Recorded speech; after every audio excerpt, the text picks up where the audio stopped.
Chapter 11. The Stolen Elections of 2000, 2004, and almost 2008. The incident: in 2000 and again in 2004, George W. Bush won two closely contested presidential elections against Democratic contenders Al Gore and John Kerry. The official word: the Supreme Court stopped a recount in Florida in 2000, giving Bush an Electoral College victory on December 12. In 2004, Bush took the deciding state of Ohio by a 100,000-vote margin and gained a second term. My take: both elections were stolen by Republican operatives, above all through manipulation of the electronic voting machines in deciding states where votes were shifted from one candidate to the other. A guy who might have blown the whistle was killed in a plane crash right after the 2008 election. If this were a dictatorship, it'd be a heck of a lot easier, just so long as I'm the dictator. George W. Bush, CNN, December 18, 2000. We all know what happened back in 2000 when the Supreme Court handed George W. Bush the presidency by ordering the vote recount stopped in Florida. Al Gore had won the popular vote nationwide by about 500,000 votes, but couldn't get a majority in the Electoral College without Florida. A lot of us also suspect that John Kerry actually won the presidency in 2004, except for Ohio's Republican Secretary of State manipulating the vote totals there in Bush's favor. Would it surprise you to learn that massive conspiracies were involved in both those elections, and that the Republicans were on the verge of trying to steal it again in 2008? The main reason they didn't was because their key vote stealer got forced into a court deposition the day before the election, only to die in the crash of his private plane a little more than a month later. His name was Michael Connell. He was Karl Rove's IT, information technology guy, whose computer handiwork helped swing Florida in 2000 and Ohio in 2004 for Bush. We'll get to Connell's story later in the chapter, including some new information that's never been published before. But let's start with a look back at what happened in 2000. It was around 2:15 a.m. Eastern Time when Fox News led the network's charge in projecting Bush the winner. The fellow who started this was John Ellis. He headed up Fox's decision team and just happened to be the cousin of W and Jeb, who just happened to be the governor of Florida. "Jebby says we got it! Jebby says we got it!" Ellis was heard shouting as he got off the phone with his Florida cousin, and it didn't take more than a couple of minutes before Fox called it that way. And within 4 minutes after that, like bleeding sheep, NBC, CBS, ABC, and CNN followed suit. That was when Gore made his phone call to Bush conceding the election, although he reconsidered as the Florida results suddenly tightened up. Obviously, there was nepotism involved in Fox News's decision. CBS later said that a critical factor in its own call for Bush was the vote count in Florida's Volusia County, where it turned out that more than 16,000 votes had been subtracted from Gore's total by the electronic voting machines. One of Gore's campaign staff got suspicious and found out he was actually ahead in Volusia by 13,000 votes. That's when Gore took back his concession. Later on, the mistake was tracked to a company called Global Election Systems. 2 months after the election, an internal memo from their master programmer, Talbot Iredale, blamed the problem on a memory card that had been uploaded improperly and unnecessarily. Iredale said, "There is always the possibility that the second memory card or second upload came from an unauthorized source." That phrase, unauthorized source, kind of raises a red flag, doesn't it? This faulty memory card was pretty much forgotten once everybody started talking about hanging chads and butterfly ballots. Now, I myself am pretty much computer illiterate, But my wife is not. She's not a person that swears often, but every day when she's on the computer, I'm listening to her cuss. That speaks volumes to me on a basic level. It tells me that computers often screw up, because let's face it, they're still made by humans, and we're going to make mistakes. So they can be manipulated.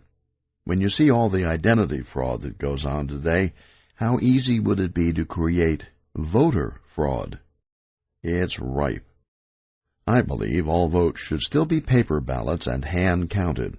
I'm proud to say Minnesota is still that way, and I hope this never changes. Look at it like this. Would you use an ATM machine that didn't give you a receipt? Well, these electronic voting machines don't do that. There's no way to keep a record of who you voted for, so there can't be a valid recount. When computers can be used to change votes, it changes the legality of our system. The only way to change that is to go back and make it as primitive as you can. One person, one vote. Changing the vote electronically was far from the only scam going down in Florida in 2000. Journalist Greg Palast was reporting soon after the election about how Katherine Harris and Jeb Bush set out to do some ethnic cleansing on the voter rolls ahead of time. You see, Florida has a state law that convicted felons aren't allowed to vote, so they hired a private contractor called Database Technologies, DBT, a division of Choice Point, whose board was studded with Republican bigwigs, to look for any crooks who were also registered voters. The database eventually listed 57,700 Florida citizens, and local election supervisors were told to purge them. Except more than 90% of those people had never committed any felonies. More than half of them were either black or Hispanic and likely to have voted for a Democrat. Early in 2001, when the U.S. Civil Rights Commission became the only agency to look into how Florida handled the disputed election, it concluded there had been a possible conspiracy by Katherine Harris and others. Besides denying the so-called felons their voting rights, Jeb Bush had ordered state troopers near the polling sites to delay people for hours while they searched their cars. 2 photo IDs were required at some precincts, even though Florida law only required 1. In certain black precincts, ballot boxes disappeared, or ended up found later in strange places, never having been collected. This story ran big in the media, but only across the Atlantic in England. Palast tried to get it into the American media in the weeks when the recount was still happening. CBS told him it didn't seem to hold up. Why? Well, because they'd called Jeb Bush's office to ask. The Washington Post did run a page 1 story, but not until June of 2001, even though they'd had the story 7 months earlier, when it might have made a difference. Our media should be ashamed of their part in undermining American democracy. You had a newsman like Tim Russert saying the day after the election that it was probably time for Gore to play statesman and concede. Did you ever hear of any media suggesting that Bush call it a day? Not a one. The dirty tricks just kept on happening. Remember how both sides fought about the counting of absentee ballots from overseas? One Republican operative says there was a long conference call after the election where Bush's boys talked about having some people near overseas military bases organize a little get-out-the-vote drive. They'd be registered voters, of course, but just happened to have forgotten to cast their ballot on Election Day. So what if it was a few days later? As of November 13th, a total of 446 military absentee ballots had arrived. By the 17th, the number had soared to 3,733. Raise any eyebrows that maybe somebody should have been charged with a felony? I get a sense of déjà vu when I see what's happened more recently with the disruptors of the Obama administration's town hall meetings on health care. There was a manual recount underway in Miami-Dade County when dozens of screaming GOP demonstrators shipped in from Washington started banging on doors and a picture window at the election headquarters. Several people got trampled, punched, or kicked. Gore had already received a net gain of 168 votes when the canvassing board panicked and stopped the recount. Most of the mob ended up receiving nice rewards within the Republican Party. So on December 12th, just when a Florida district court judge was about to order a complete statewide hand recount, the Supreme Court rendered its decision.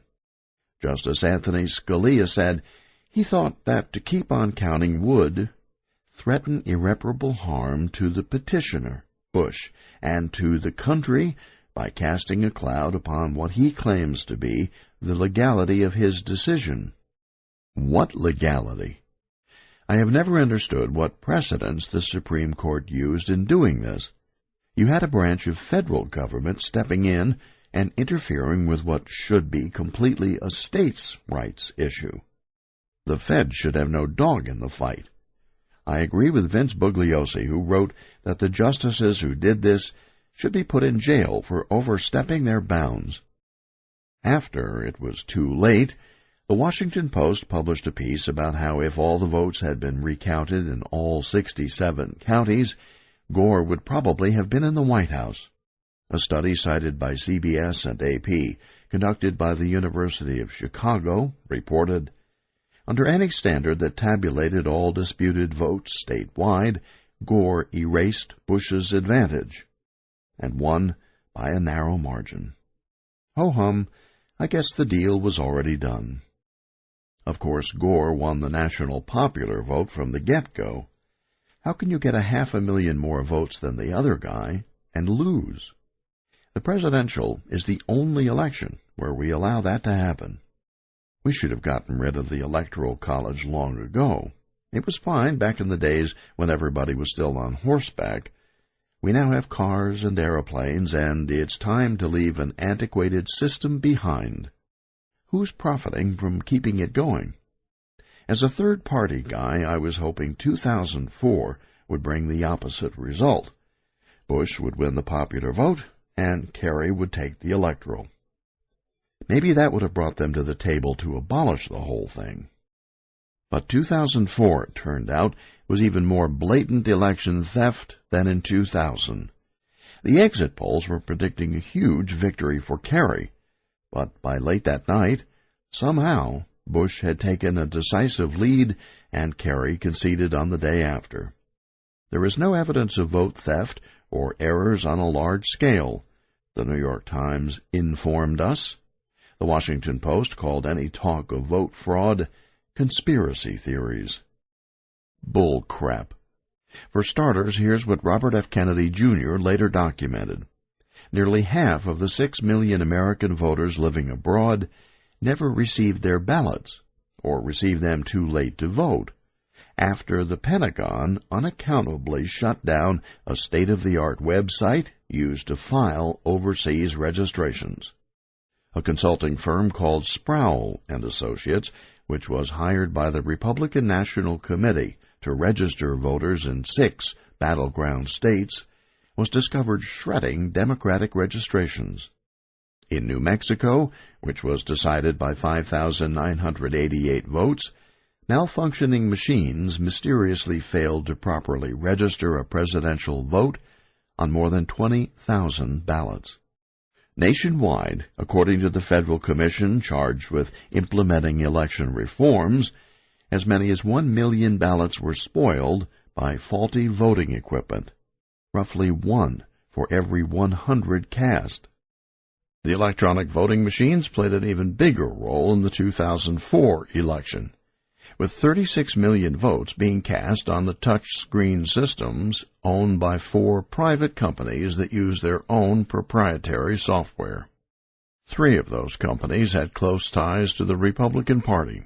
One of them, Diebold, including employees and their families, had contributed at least $300,000 to GOP candidates and party funds since 1998.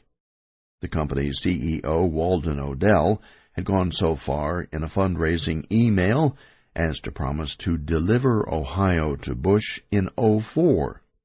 With enemies like that, Kerry could have used a few friends demanding a return to paper ballots. Ohio was where Bush's victory put him over the top in the Electoral College. From 12:20 in the morning until around 2 a.m., the flow of information in Ohio mysteriously stopped, while the vote count switched dramatically to Bush's side. A comfortable 118,000 vote plus official margin in Ohio then gave him a second term as president. But what really went down? Officials there purged tens of thousands of eligible voters from the rolls, neglected to process registration cards generated by Democratic voter drives, shortchanged Democratic precincts when they allotted voting machines, and illegally derailed a recount that could have given Kerry the presidency. Lou Harris, who basically invented modern political polling, said, "Ohio was as dirty an election as America has ever seen." The fellow in charge of the vote counting was Ohio Secretary of State J. Kenneth Blackwell, who also happened to be the co-chair of Bush's re-election committee there. And nobody seemed concerned about a conflict of interest. Back in 2000, Blackwell had been Bush's principal electoral system advisor during the Florida recount, where I guess he took some lessons from Katherine Harris. When Congressman John Conyers looked into what took place in Ohio, his report in January 2005 set forth massive and unprecedented voter irregularities and anomalies in Ohio, caused by intentional misconduct and illegal behavior, much of it involving Secretary of State J. Kenneth Blackwell. Conyers told RFK Jr. that Blackwell made Katherine Harris look like a cupcake. Playing devil's advocate for a minute, I heard from a Democratic friend who worked Ohio that they just didn't get the people out to vote like they should have. And I think the Democratic Party blew the 2004 election to the point where it shouldn't have come down to Ohio. Why did they allow the Republicans to twist things around and make George Bush a war hero when he was actually a draft dodger? And then turn Kerry, who fought valiantly in Vietnam, into a coward? I would never have handled it that way. Let's pull our military records and compare them. Find out who was the real guy serving his country. I can't understand why the Democrats allowed this to take place. But maybe Kerry had played too many games of compromise over his years in politics. He told my collaborator Dick Russell in 2008, and I quote, "I know I won the election, but by the time my lawyers could come up with a smoking gun in Ohio, it was too late." My question is, how come Kerry has never come out publicly and talked about that? Doesn't he think he has a responsibility to try and stop history from repeating again? The story of what went on behind the scenes in Ohio really started to surface as we approached the next presidential election in 2008. That's where things get interesting. To set the stage, we need to go back to a lawsuit brought by a group of citizens against Ohio officials in August of 2006. At the time, Blackwell was still Secretary of State and was running for governor on the Republican ticket.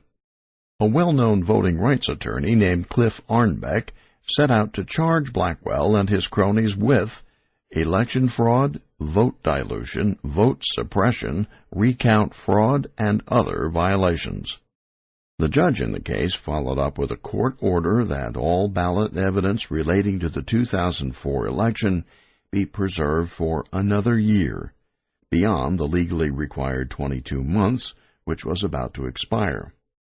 After Democrats swept into the major Ohio offices in 2006, the judge ordered everything turned over to the new Secretary of State, a woman named Jennifer Brunner. Well, guess what? The Board of Elections in 56 of Ohio's 88 counties had either lost, shredded, or dumped nearly 1.6 million ballots and other election records. The reasons? Oh, various things. Spilled coffee, a flooded storage area, some miscommunication with greenies there to pick up recyclables. All accidental. Sorry about that. There were a lot of discussions after that between lawyer Cliff Arnbeck and government officials.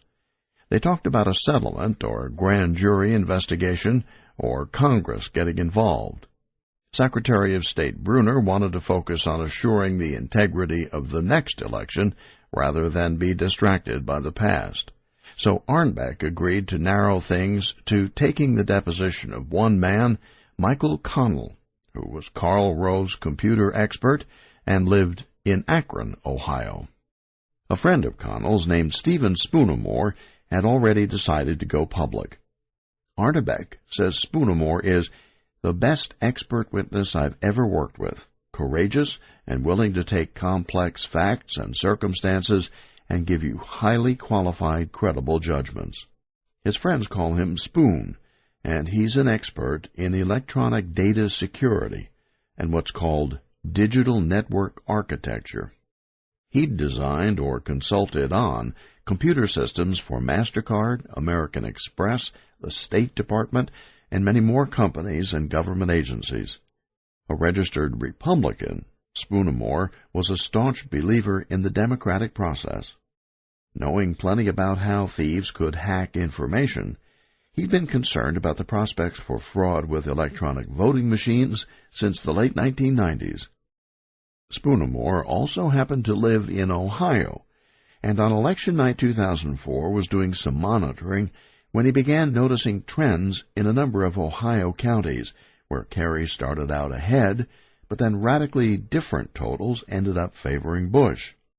Spoonemore started thinking about the possibility of a kingpin attack, where a computer inserted into the communications flow has the ability to change information at both ends of an IT system. It's Greek to me, but for you geeks out there, it's also known as the man-in-the-middle plan. Based on the Internet Protocol IP addresses that were registering, Spoonemore figured out that the same server form was used by the GOP for most of their hosting, and that tracked back to a company in Chattanooga, Tennessee, called SmartTech. Here's an excerpt from the Chattanooga Daily Paper from March 2004. Along the information superhighway, the road to another term in the White House for George Bush begins in Chattanooga. From a second-story suite in the Pioneer Bank Building on Broad Street, millions of Internet connections and email blasts by the President's re-election campaign are regularly broadcast by SmartTech Incorporated. The company was run by Jeff Averbeck, an Internet entrepreneur who first began working as a consultant for the Republican National Committee in 2000. Lawyers made a Freedom of Information Act request that confirms what Spoonemore uncovered. In November 2003, Blackwell's office had enlisted a company called GovTech Solutions, owned by Mike Connell, to establish a duplicate control center for Election Day 04. The results would be sent directly to subcontractor SmartTech and its backup server out in Tennessee. The contract specified that there would be a hardware VPN device that will allow access to a private network connecting the servers for database replication services as well as remote administration. Meaning, I'm told, that anybody could get into the network and make whatever adjustments they wanted. The election results could be observed and changed using remote access through high-speed Internet from any location. The primary control was SmartTech headquarters. We have no idea what was set up in Chattanooga, Spoonemore says. There could have been 20 Republican operatives, and from that point they could have made a direct hop to the White House. They could have been running this from the War Room. Early on Election Day, George W. Bush and Karl Rove flew into Columbus, Ohio, to meet with Blackwell. Connell managed the setup and enabled Blackwell to study maps of the precincts and voter turnout in order to figure out how many votes they needed. A third company that Connell brought into the scheme was Triad, a major donor to Bush's campaign. They were run by some far-right Christians, the Rapp family. Triad supplied the network computers that stored all the voter registration information and hosted the County Board of Elections results on its web server. Connell admitted making GovTech, SmartTech, and Triad look like a single unit for the Ohio election returns. Congressman Conyers had written to Triad in December 2004 asking about their ability to access the vote-counting computers remotely. Triad, it seems, had changed the hard drive in the tabulator computer before the recount. The only reason to do that, Spoonamore says, would be to erase and destroy evidence of a software manipulation of that tabulator. Out of the blue, Connell called Spoonamore late in 2005. They'd never met before, but Connell had heard of the system Spoonamore developed to protect democracy advocates from being hacked in hostile overseas environments. In one such location, Connell was helping out some Christian advocacy groups. Unbeknownst to Connell, Spoonamore already knew a fair bit about him from his research into election activities and the voting machines.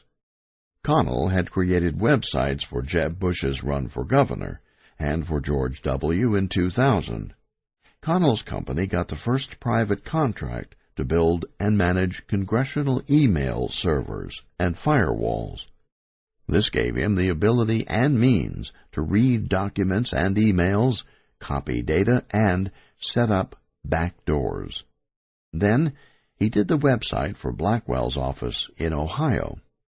Another client of Connell's was Swift Boat Veterans for Truth, the group that went after Kerry on his service record.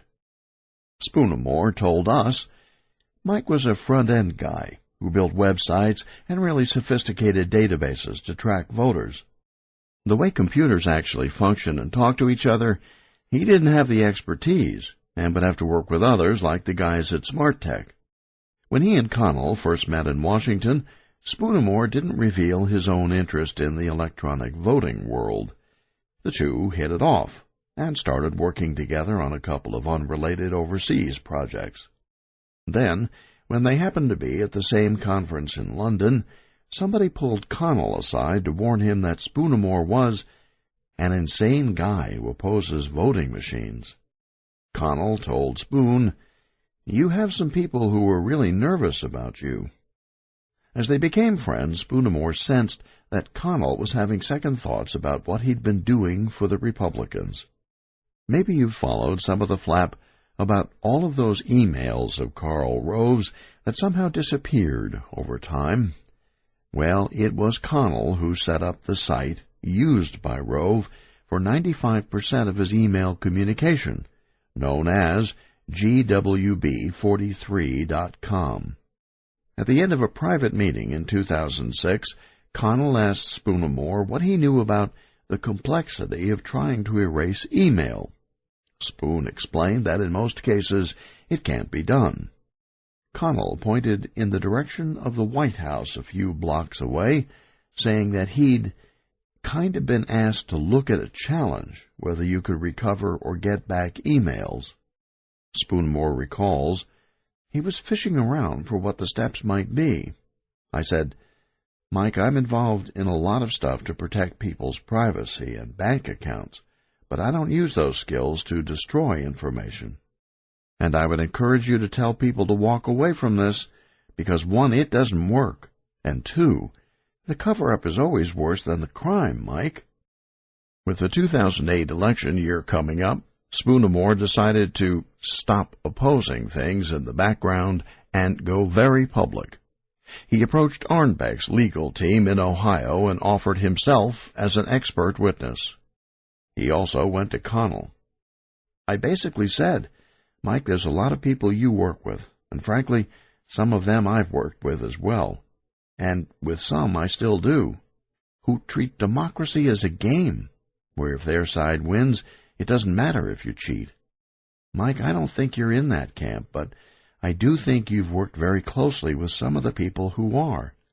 I intend to spend some of my time and resources and reputation on making their lives uncomfortable. And I'm giving you a heads up about it." Well, Mike didn't react the way I expected. He reacted by taking my hands and asking to pray, and he said, "I don't think you know how far over your head you're going to get."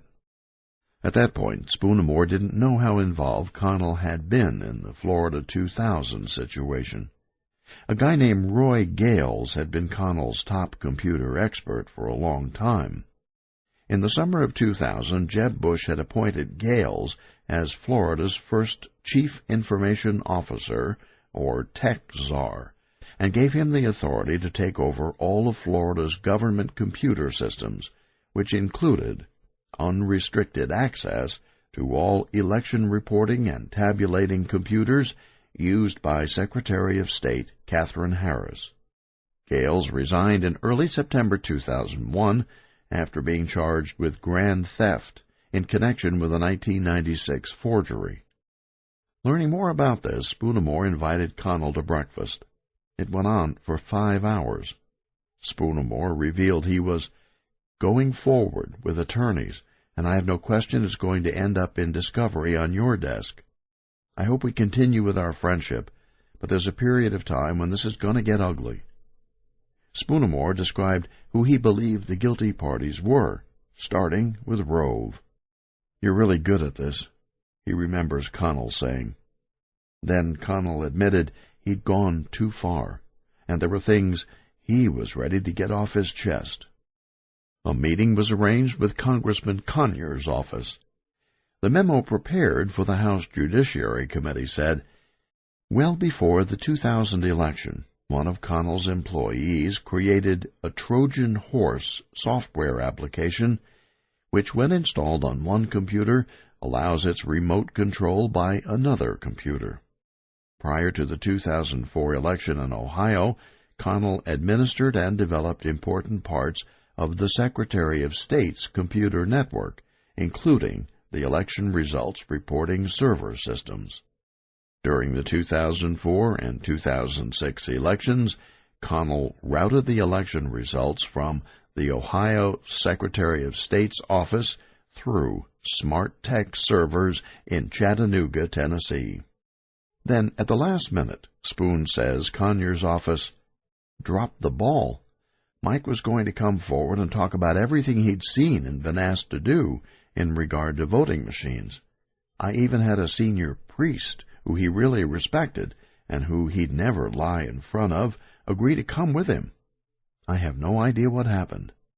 In July 2008, Attorney Arnbeck asked U.S. Attorney General Michael Mukasey to hold onto all of Rove's emails.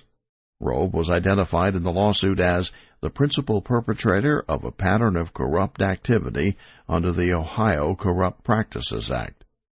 "We have been confidentially informed by a source we believe to be credible that Karl Rove has threatened Michael Connell that if he does not agree to take the fall for the election fraud in Ohio, his wife Heather will be prosecuted for supposed law lobby violations." Then, in September, Connell got issued a subpoena. His attorney, Bill Todd, who happened to also have been legal counsel for Bush-Cheney 04, said that Connell couldn't be deposed before the election because he was too busy working for the John McCain campaign. Shortly before the November election, Connell appeared with a trio of lawyers before an Ohio judge, who ordered him to give a deposition. With the election 1 day away, Connell denied any role in recommending the Chattanooga Smart Tech Company to Ohio officials in 2004, but he did admit for the record that his company had subcontracted with Smart Tech. This might have shaken up Rove and Company. In mid-October, Rove had an article in the Wall Street Journal headlined, "Obama hasn't closed the sale." The latest Gallup tracking poll showed nearly twice as many undecided voters than in the 2004 election, Rove said, so Obama's 7.3% lead didn't necessarily mean that much. McCain, entering the final weekend of the race, predicted a come-from-behind victory based on how things were looking in battleground states, like Ohio. But then suddenly, on Monday night after Connell gave his deposition, it all changed. The new Rove electoral map predicted a 338 to 200 electoral vote margin in favor of Obama. Rove had basically done a 180-degree turn. Spoonamore told us, "I have had conversations with knowledgeable people who say that there were significant discussions as to whether or not, if they manipulated the election, they'd get caught this time. Their biggest fear, and frankly it was rightfully so, was that there were a number of us who were working to hack into the systems to watch for their hacking. Personally, I don't think they dared fix the election, because the people knew overwhelmingly that Obama was going to win. If it would all of a sudden have come back McCain, I think there would have been an outcry on the streets that would have gotten the Bilderberg types upset, if you know what I mean." So then, on December 19th, 2008, Michael Connell, 45 years old, father of 4, went down in the fiery crash of his Piper Saratoga II single-engine plane. He was flying back alone from a meeting in Maryland and only 2.5 miles from the Akron airport.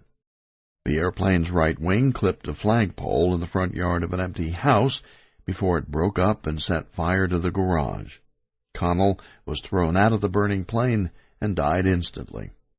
He was an accomplished pilot, flying in decent weather. A friend told a reporter that twice over the past 2 months, Connell had canceled flights due to suspicious problems with his plane. A number of people with expertise are of the opinion that this was a hit. Ohio attorney Arnbeck told us, "There is a method called electromagnetic pulse technology, where you can disrupt the electronics in an airplane, and it's very hard to detect, particularly after the fact. The motive would be that Connell was an extraordinary individual in terms of his knowledge and expertise in a fairly vast racketeering kind of conspiracy, in that it involved Karl Rove, business groups, multiple elections, and a fairly broad geography." Spoonamore says this, "I found out something about the system that Mike had on board, where he fundamentally had a system without mechanical controls that was computer-operated. Eyewitnesses on the ground say all the plane's lights turned off, the engine stalled. At that point he would have regained manual control by wire. He flattens it out and tries to fix the problem. But when he turns the engine back on, the plane guns itself and dives into the ground. So what happened? Simple. You program a chip. They changed the chip that runs the plane. Despite the fact that FAA rules require you leave the site alone until daylight, completely document and photograph it, instead they pick up the entire plane and haul it to a Lockheed Martin hangar. Trust me, by the time the FAA started pulling it apart, the right chip was back in the computer. To say what happened to Connell was weird timing is an understatement. Here's a guy getting ready to be a whistleblower on the biggest series of election frauds in our history. Whether it was an accident or by design, he was silenced. Gee, what bad luck this guy had. Spoonamore, for one, is scared that if we continue with electronic voting, stolen elections are going to happen again. He says most of these companies are run by far-right evangelical Christians. A tiny group of people who call themselves Christians, but who clearly do not believe in Christ's message or our democracy, seem to repeatedly be behind every questionable voting outcome. They aren't Christians. They are fascists. Fascists who don't have the balls to go public, round people up and kill them, except on very rare occasions, like Mike Connell. What should we do now? It's obvious that to avoid the specter of vote fraud always hanging over our elections, we've got to outlaw the electronic voting machines and return to a system where there's a paper trail. How can we not see the blatant conflict of interest that currently exists, with the computer companies and the vote counters being dominated by the Republican Party. Give the Democrats enough years in power, and you can bet they'd follow the same pattern. While we're after real reform, let's finally abolish the antiquated Electoral College and allow the popular vote to prevail. And let's open the ballot and the debates to legitimate third-party candidates and break the stranglehold that big money has on the two-party system.